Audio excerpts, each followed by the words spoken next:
चलिए शुरू करते हैं।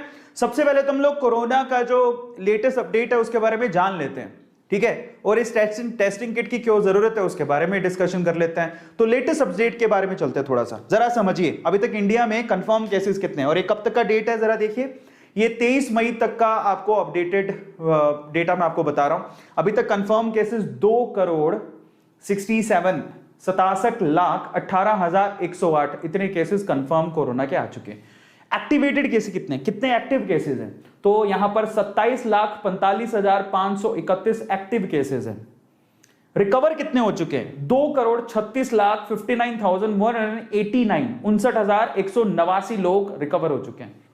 लेकिन हमने कोरोना से अभी तक 3,02,744 लोगों को खो दिया है।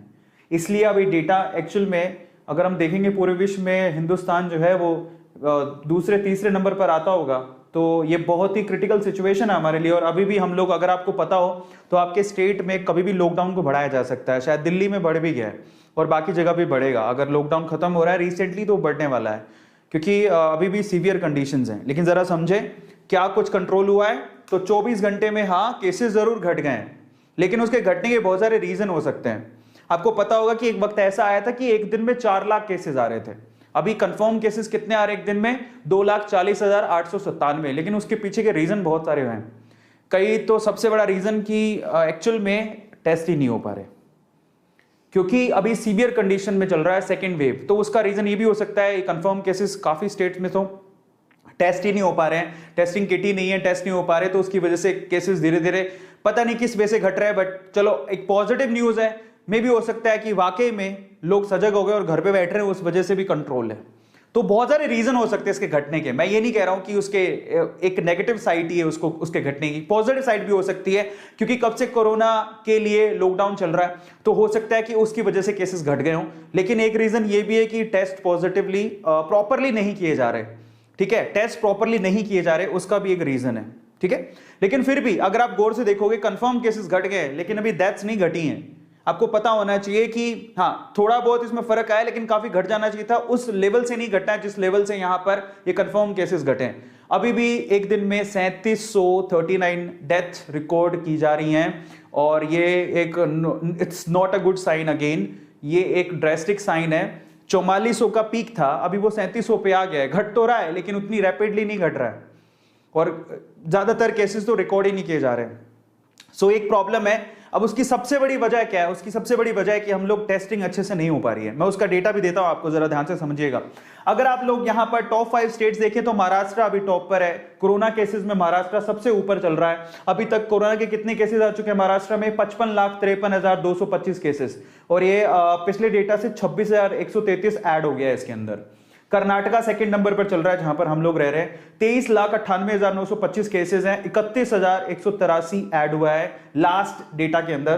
केरला थर्ड नंबर पर है जिसमें 23,22,147 केसेस आ चुके हैं, 28,000 केसेस की बढ़ोतरी हुई है।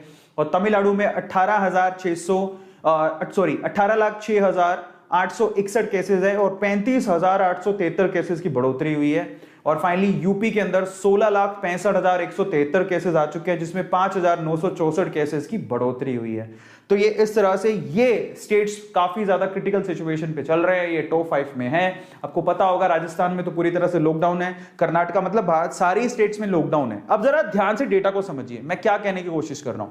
टोटल टेस्ट कितने हो अभी तक कोरोना के, कोरोना का टेस्ट किसको करवाना है, पहला सवाल तो यही उठता है।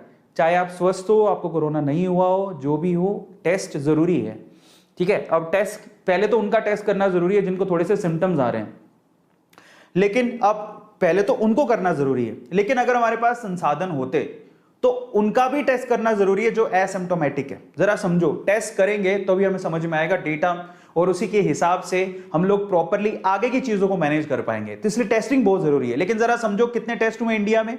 इंडिया में अभी तक 328 मिलियन टेस्ट ही हो पाए हैं। जरा आप देखो कितने टेस्ट हुए हैं, 328 मिलियन लोगों का टेस्ट हुआ है अभी तक, कोरोना टेस्ट।